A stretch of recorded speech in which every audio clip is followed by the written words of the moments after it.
নির্বাচন কমিশন থেকে এমন একটা নতুন নিয়ম এসেছে জানিয়ে কিন্তু ভোটারদের মধ্যে বেশ চিন্তা বেড়েছে। চলুন তো আজকের এই আলোচনায় আমরা বিষয়টা একটু সহজ করে বুঝি।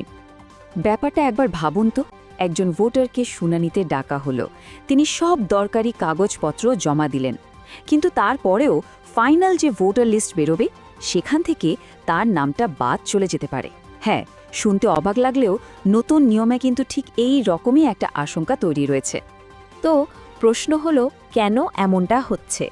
এর উত্তরটা পাওয়া যাবে নির্বাচন কমিশনের পাঠানো একটা নতুন নির্দেশিকায়। এই নতুন নির্দেশিকায় বলা হয়েছে, ভোটার ভেরিফিকেশনের জন্য এখন থেকে হাতে গোনা কয়েকটা ডকুমেন্টকেই শুধু প্রমাণ হিসাবে ধরা হবে। মানে নিয়মটা বেশ কড়া হয়েছে আর কি। আর এখানেই কিন্তু আসল বিষয়টা লুকিয়ে আছে। দেখুন, কমিশন মাত্র ১৩টা ডকুমেন্টের একটা লিস্ট দিয়েছে, সঙ্গে সুপ্রিম কোর্টের নির্দেশে মাধ্যমিকের অ্যাডমিট কার্ডটাকেও রাখা হয়েছে। ব্যাস, এর বাইরে আর কিছু গ্রাহ্য হবে না। তালির ফলটা কি হচ্ছে? সোজা কথায়, যদি কোনো ভোটার এর আগে এমন কোনো ডকুমেন্ট জমা দিয়ে থাকেন যেটা এই নতুন লিস্টে নেই, তাহলে তার কেসটা সোজাসুজি বাতিল হয়ে যেতে পারে। আর তার সঙ্গে ফাইনাল ভোটার লিস্ট থেকে নাম বাদ যাওয়ারও একটা বড় ঝুঁকি থেকে যাচ্ছে। আচ্ছা, এবার আসা যাক মূল কারণে। কেন ডকুমেন্টগুলো বাতিল করা হচ্ছে? এর পেছনে রয়েছে একটা ইন্টারেস্টিং টার্ম, লজিক্যাল ডিসক্রিপেন্সি। এই লজিক্যাল ডিসক্রিপেন্সি জিনিসটা আসলে কি বলুন তো? এটা আর কিছুই না, তথ্যের মধ্যে খুব ছোটখাটো ভুল।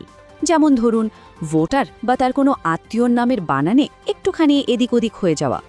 আর বিশ্বাস করুন, এই সামান্য ভুলের জন্যই কিন্তু হাজার হাজার ভোটারকে সন্দেহজনক বলে নোটিশ পাঠানো হচ্ছে। একটা সত্যিকারের ঘটনা বললে ব্যাপারটা আরও পরিষ্কার হবে। সঙ্গীতা ব্যানার্জির কথাই ধরুন, ২০০২ সালের ভোটার লিস্টে ওর বাবার নাম ছিল দিলীপ ব্যানার্জি, আর এখনকার লিস্টে নামটা দেখাচ্ছে দিলীপ কুমার ব্যানার্জি। ভাবা যায়, শুধু এই একটা কুমার শব্দ জুড়ে যাওয়ার জন্য ওকে শুনানিতে ডাকা হয়েছে।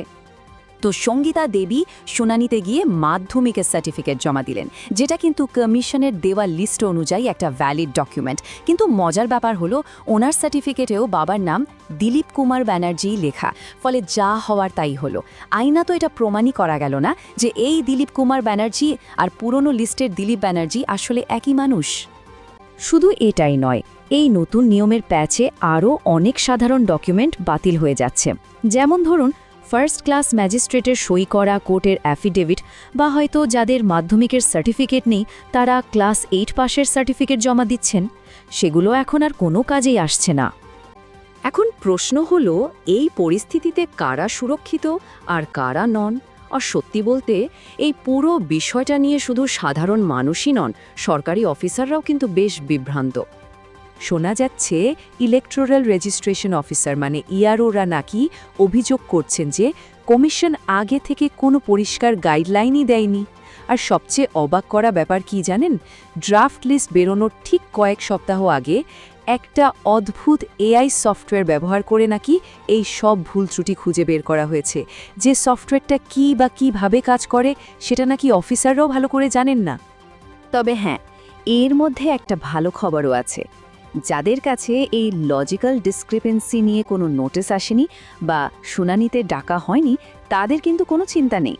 ধরে নেওয়া যায় ফাইনাল লিস্টে তাদের নামটা অটোমেটিক্যালি চলে আসবে। তাহলে এখন কি হবে? এই হঠাৎ করে নিয়ম বদলে যাওয়ায় যে হাজার হাজার ভোটার সমস্যায় পড়েছেন, তাদের ভবিষ্যৎটা কি? এই পুরো পরিস্থিতিটা একটা বড়সড় প্রশ্ন তুলে দিচ্ছে।